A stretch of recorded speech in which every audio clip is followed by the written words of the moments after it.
All right, what's going on? Trey Daubert here, Don, VendettaSportsMedia.com. This is actually the second time I'm recording this video for full transparency. Let's get right to the cheese list. This is for the quarterbacks. And again, a reminder for anybody that's new here. The cheese list is designed for one reason and one reason only. We are crossing names off the list. When you enter your fantasy football draft, don't even bother. Just cross them off the list before you even start. We are trying to avoid the landmines because sometimes it's not about who you pick. Sometimes it's about who you don't pick. So let the other people in your league fall into the traps. And sometimes the traps are very, very obvious. So we've had a lot of success for the cheese list. It seems like the people are really starting to figure out that maybe Trey knows what he's doing in terms of fantasy football. Again, I haven't gotten lower than second place in like 7 years. So all right, let's get started here. Name number one, Jayden Daniels. I know that's going to surprise people. I know. Last year, as a rookie, he finishes as QB5. So you may be saying to yourself, well, Trey, if he was quarterback 5 as a rookie, certainly he's going to get better, which makes sense given where they're ranking him. ESPN's got him at 3. Matthew Berry's got him at 3. These people always copy each other. It's ridiculous. And Fantasy Pros got him at 3. So, again, we've been over this 1,000 times. The mainstream media, they parrot each other. It's all groupthink bullshit. Of course, they're going to all rank them in the same spot. This is the same conversation that we had with CJ Stroud. Progression is not always linear. So what happened with CJ Stroud? Has a really nice rookie year. Then year 2 takes a step back. Why does he take a step back in year 2? Well, the Bobby Slowick offense didn't change. They became too predictable. And defenses started to figure out what Stroud can and can't do. My comp for Jayden Daniels coming into the NFL draft, and right now this comp appears to be too low. But if you just mix in a little human evolution on it, and he does take a step back, which is what my gut tells me, I'm going to be on the money with this prediction. And that is, I think he's the next RG3. And so when I say that, keep this in mind. RG3 ended up getting hurt. So RG3 comes out of the fucking gate on fire. Remember, he won Rookie of the Year over Andrew Luck. So he comes out of the gate on fire. He wins Rookie of the Year. Washington goes to the playoffs. He gets hurt, and then things come off the rails. Well, Jayden Daniels isn't hurt. But the way he plays, it sure as fuck is a real possibility that he could get hurt. And not only that, look, everything went right for Washington last year. Like, including the fucking Hail Mary from the karma gods to punish the Bear fans. Everything went right for the Commanders last year. They could simply take a step back and be a very good team. They could take a step back and still be a 9-win team. Everything went right for the Commanders last year. By the way, the rest of the division, it's not overly great, but I don't think Philadelphia is going anywhere. The Giants' defense should be good, with especially you're adding Abdul Carter into the mix. And then Micah Parsons is still there for Dallas, at least for now. So he's got some brutal fronts he's going against. And again, this is a skinny quarterback. If you just watch his game at LSU, this is a guy who I was screaming at my TV every Sunday, dude, slide, get down. Why are you taking that hit? Like, so many times at LSU, he would take an unnecessary hit. It's hard not to worry about him in that aspect. But even beyond that, this dude was out of his fucking mind last year. Like, do we just want to talk about his overall stats? So again, I'm not telling you to necessarily like go into your draft and just fucking cross him off the list. That is a little bit harsh. What I am telling you is that, dude, I don't know if he's going to replicate what he just did. So the 25 touchdowns and 3,500 yards, that's, probably doable. Doesn't seem crazy, but it's really the rushing stuff. 891 yards. That's a lot, man. 148 attempts. There's a lot of running backs that don't get 148 attempts. Now, I understand this is his play style, But he could rush for 600 yards and he's still taking a step back. Do you see what I mean here? So again, I think this is really, there's a lot of layers to this one. Number one, 148 fucking attempts. Does anybody understand how that's so many for a quarterback? His job is to throw the ball. He ran the ball 148 times. Now you're factoring what in, well, he just played a full healthy season, and is he going to play a full healthy season again? I don't know if you can just bank on that. And then the elephant in the room that I haven't even brought up, this Terry McLaurin. I mean, so again, I'm re-recording this video. When I recorded it the first time, he didn't have a contract, so I guess maybe it's a good thing I'm re-recording it. He just signed a contract extension today, so I'm re-recording this on the 25th. But he hasn't been practicing. He's probably not ready to play. So if his number one target isn't ready, and they just traded Brian Robinson, and Zach Ertz is another year older, and their offensive line isn't exactly elite, and Austin Eckler's another year older. Are we sure this Washington team's even like really that good in front of them? Again, I would just be concerned because the price on Daniels is out of control. Like, he could finish as quarterback 7 and still have a really good year.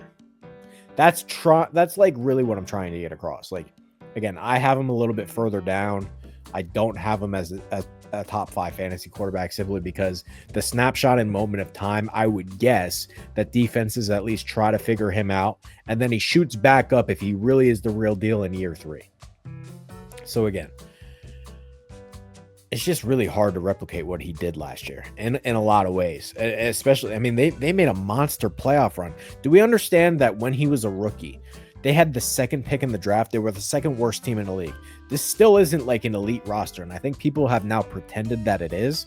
So, yeah, I'm just, in terms of the elite fantasy quarterbacks, I'm taking Josh Allen, and I don't think that Jayden Daniels is in that category. So, again, I still don't like Lamar Jackson, but I understand why you would pick him based on the rushing. I still think Josh Allen is in a class of his own, given that he's quarterback 1 basically every single year. I'm not ready to put Jayden Daniels there. Can we see Jayden Daniels do it again before we just crown him in the same category as Josh Allen in terms of fantasy? That's all I'm simply trying to say. Next name on the list. Now, I usually yell and scream at these fantasy people who say, they'll bring up the touchdown regression, or they'll bring up things like, oh, that number's not sustainable. When we talk about Baker Mayfield, it's hard not to lean into those conversations. So let's just go over what he did last year, because I think it's not really being talked about enough. I mean, look at these numbers. Career high, career high, career high. He's never done this.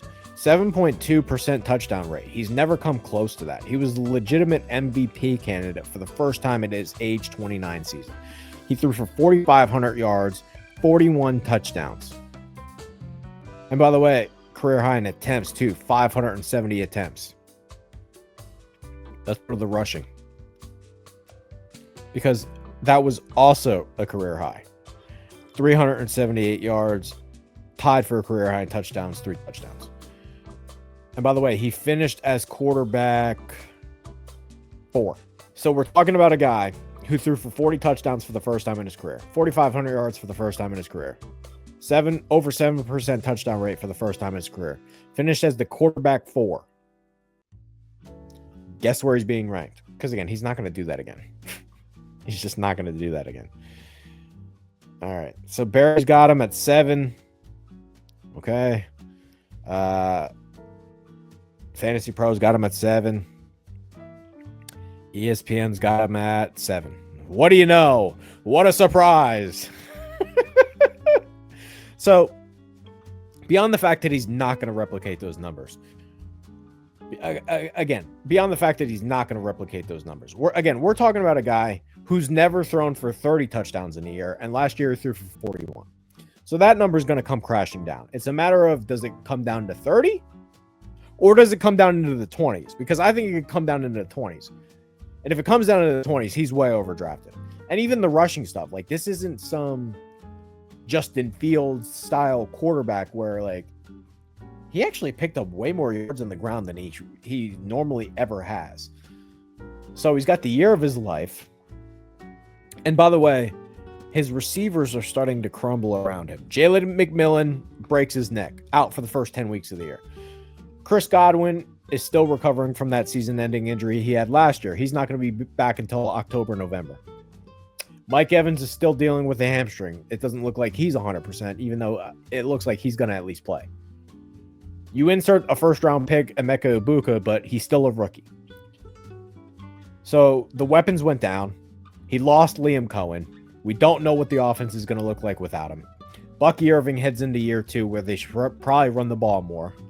Sean Tucker should probably get more rushing attempts. Do not pick Baker Mayfield as a top 10 fantasy quarterback. That's like, he's not doing that again. Like, I don't know who needs to hear that. And I'll show you a perfect example because the price on Mayfield is fucking insane. And I'm just going to show you my league because I think it gives you real context into what the hell is happening here in terms of his price. So if you just go to Mayfield, again, this is what happened in my league.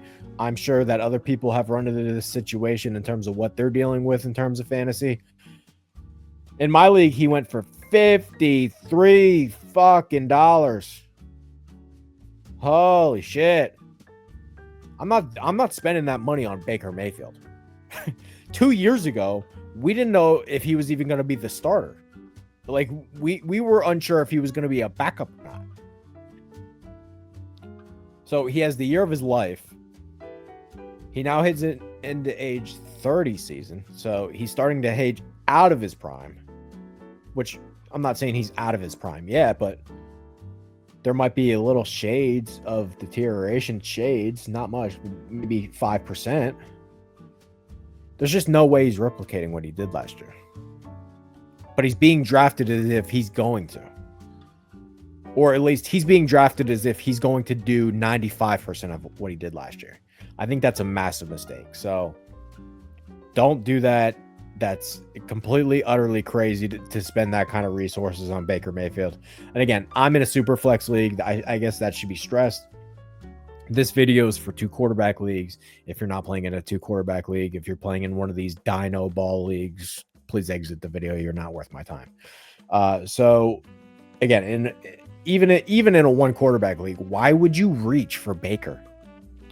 Like, it just doesn't make any sense. Like, do you understand the receivers, the running backs, even a guy like Bowers or McBride or Kittle that you're potentially passing on because you got to go get Baker when you can have somebody like Jordan Love or Caleb Williams or whoever. Like, you can take 2 shots later, and who's to say those guys won't outscore Baker? Anyway, next name on the list, we're going Kyler Murray. I just think the guy that like really blew up in fantasy, he's probably gone. So last year, he's quarterback 10. By the way, he was Matthew Berry's ride or die last year, and he did not come through.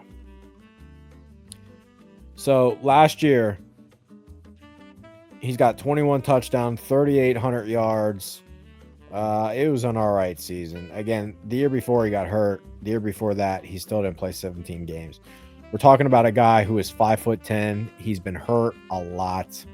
Last year was really the only year he was healthy. Do we think that's going to replicate itself? I don't know how you can say that. And again, I'm in on Harrison, but I'm not in on Murray. And a big reason why is because I don't think you're ever seeing this guy again. Like, and basically, look, if you draft Kyler Murray, you have to get this guy because that's where the value is going to be. If you don't get this version of Kyler Murray, you're wasting your fucking time. So, again, I get that he's going to give you some rushing.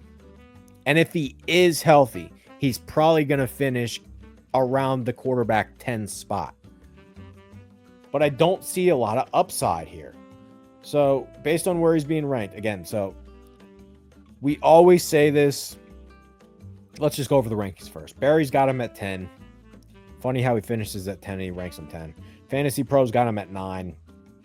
And ESPN's got him at 9.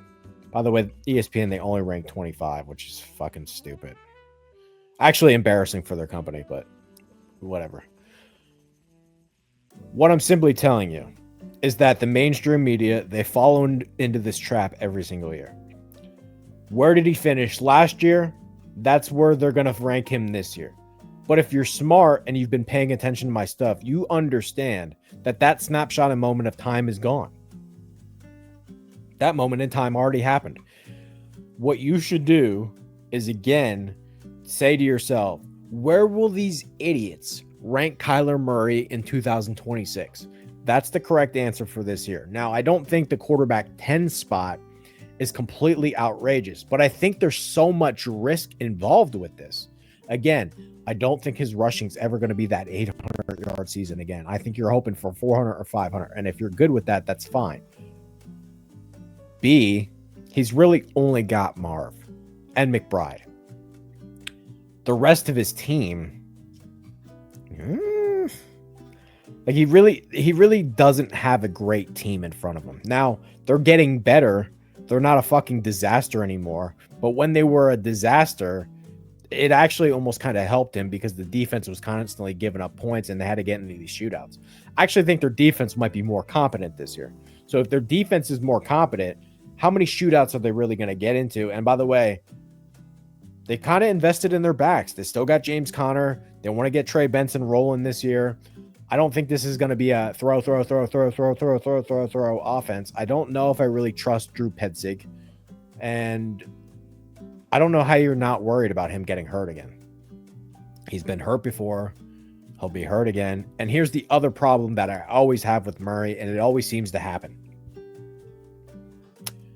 October rolls around and he's fucking good. And November rolls around and he's still playing. But Call of Duty comes out and he sucks. It always seems to happen. Like, the biggest problem with Murray, the biggest problem why he's never going to be a elite franchise Super Bowl winning quarterback, which is, I guess, what you're hoping to get, right? Like, at some point, this is real football too. Talent and opportunity. That's fantasy football. Well, the talent, he has talent, but he doesn't have competitive stamina. The biggest problem I have with Murray is when Call of Duty comes out, he's going to shit the bed for 4 fucking weeks. And then if he does get nicked up, he's going to stink during the fantasy playoffs. So, like, that's the biggest problem that I have with Murray. It's like, dude, some of the weeks he just doesn't show up. Like, he just doesn't show up. It's like, so for best ball, it's a little bit more understandable. And again, you should all be playing best ball. But there's just so many weeks he'll just not show up. Here's a week against Chicago. By the way, this is a game they won. 154 passing yards, no touchdowns against the Eberflus defense. Here's another game against Seattle. They didn't score a touchdown. 285 yards, no touchdowns and a pick. Like, he just has these games against the Jets. They win 31-6, 1 touchdown. Like, it's not good enough. So he blows up in the last week of the year against the San Francisco team that was done and didn't care anymore. But, like, look at some of these performances. Even against the Rams.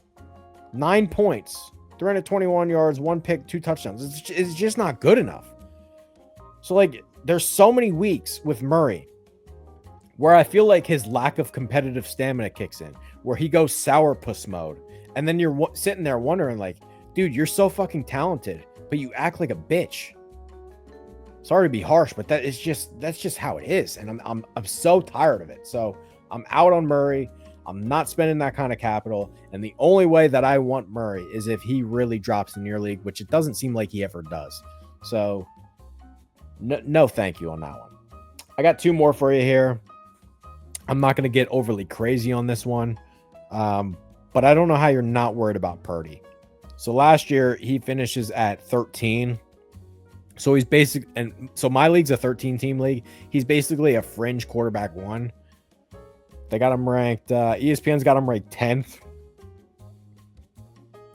Fantasy Pros got him ranked 12th. And Matthew Berry's got him at 11. I don't know, man. That seems really high. Just seems high. So here's the thing about Purdy. I almost said Murray again. Here's the thing about Purdy. So he just got paid. 2025. So we want to project what he's going to do in 2025. I don't know how you're not worried about the fact that this guy's gone. Like, I just don't know that you're going to ever see this guy again. The guy that went 12-4, the guy that has 7% touchdown rate, the guy that threw 31 touchdowns, the guy that was way over 4,000 yards, the guy that was almost at 10 yards in attempt. I don't think he's ever going to do that again. And a big reason why I don't think he's ever going to do that again, I think he's going to be a lot closer to this number. And if he's a lot closer to that number, let's just go to the rushing. So now he's heading into his age 26 season, and he's just been paid. By the way, here's what really propped him up into quarterback 13. So if he simply, let's just say he replicates this again, but these rushing numbers, which by the way, seems to happen when you are getting paid and you don't want to take those same hits anymore. If those rushing numbers simply come back to this, he's not finishing inside the top 13. So he scored 5 rushing touchdowns last year, which is a big fucking deal for a guy who's 6'1" and really, not that he's a statue, but he's not a Fields or one of these top end rushing quarterbacks either. So 5 rushing touchdowns is a lot for a guy like him. Now, let's get back into the elephant in the room. This guy right here, the 12-4, 31 touchdowns, 7% touchdown rate, 9.6 yards per attempt, the 5 rushing touchdowns. I don't think that's happening. So I would be a lot more comfortable taking Purdy at like quarterback 20. And here's the other thing that we need to talk about. And I've been over this 1,000 times now. His supporting cast is crumbling. Can we count on McCaffrey being healthy? Probably not. And even if he is healthy, he's going to snag the rushing touchdowns, which wasn't the case last year. They trade for Brian Robinson, who, again, if he's stealing those goal line work, Purdy won't get 5 rushing touchdowns again. They didn't really have a back, so that's why Purdy got those rushing touchdowns. No Ayuk, no Deebo Samuel. Trent Williams could fall apart at any moment. Dominic Pooney's already hurt. Their offensive line's a complete fucking mess. Those are just facts. He's got Ricky Pearsall. You hope that Kittle is still the same, but Kittle could fall off too. That's very possible. So he's really only got one receiver. His offensive line is crumbling. And he's just been paid. So that eye of the tiger level when he was the fucking underdog, probably not going to be the same. So I'm not willing to pay that price on Purdy. Like, if you want Purdy, you basically have to be the last team that takes a quarterback. Or again, if you're in a super flex league, he's your quarterback one for one of the last teams that picks. That's insane to me. I'm not doing that. And the last one that we're going to do here is Jared Goff. Last year he was out of his mind. I just don't think last year will repeat itself. So last year he was quarterback 6. No way. No way. Here we go. So last year he throws for 37 fucking touchdowns. He sets a career high in everything except for attempts. 37 touchdowns. Never has done that before. 4,600 yards. So that's his career high. But like, again, he's never thrown for 70% before. So he's completely out of his fucking mind. 6.9 touchdown rate. And he gives you nothing on the ground. He gives you absolutely nothing on the ground. Where's the rushing? Here we go. So he had 56 total yards last year and no touchdowns. So not only does he give you nothing on the ground, not only did he play out of his fucking mind last year, but the situation is worse. So last year the Lions won 15 games. Do you think they're going to win 15 games again? I don't. They lose Ben Johnson, which I think is a huge deal. I don't know how you're not worried about it. I don't know how anybody's not worried about it. Losing your play caller is crucial. So like this, and especially this John Morton. So he just spent the year with Sean Payton, but previously he has like no real resume. So it's very, very possible this Lions offense takes a massive step back, which again, it seems like the fantasy community has already factored that into their rankings. He's actually not really being ranked that high. Goof's at 13. which is lower than QB6, admittedly. QB 16. Looks like they just moved him down. So they just moved him down a bunch of spots. So they used to have him at 12, it looks like. And then ESPN's got him at 16. Mostly being weighed down by Moody, who's got him at 19. I would probably have him around 19. So, again, here's some other factors for you to keep in mind. Gibbs is the dude in the offense. He's just getting the ball. This is a run-first team inside the red zone. It's going to Montgomery. It's going to Gibbs. Frank Ragnow just retired. So their offensive line isn't quite as good as it was last year, which, again, last year there were 15 wins good. Again, I'm simply saying he's not going to be 37 touchdowns good. And if he's not 37 touchdowns good, he's not worth the price of admission, given the fact that he's a nothing in the rushing game. So, again, I'm not trying to poo-poo on Goof. It seems like the fantasy community isn't like overly high on him, but I would be a lot lower than even they are. So he's probably around, again, we want to say like he would be one of the last guys that I want in terms of fantasy. Like if we just go to the rankings, I'd rather have Drake May. I'd rather have Caleb Williams. I'd rather have Trevor Lawrence. I'd rather have Justin Herbert. I'd rather have CJ Stroud. I'd rather have Jordan Love. I'd rather have JJ McCarthy. I'd rather have Bryce Young. I'd rather have Sam Darnold. I'd rather have Tua. I'd rather have Cam Ward. Like I have Goof a lot lower than everybody else. And again, a big reason why I think that's the case is because I just think this offense is going to crash. Not to the point where they suck, you know. I don't think they're going to be fucking 4 wins. Like that's not what I'm saying. What I'm saying is I think the NFC North is completely wide open, and if they're like an 8 or 9 win team, I would not be surprised.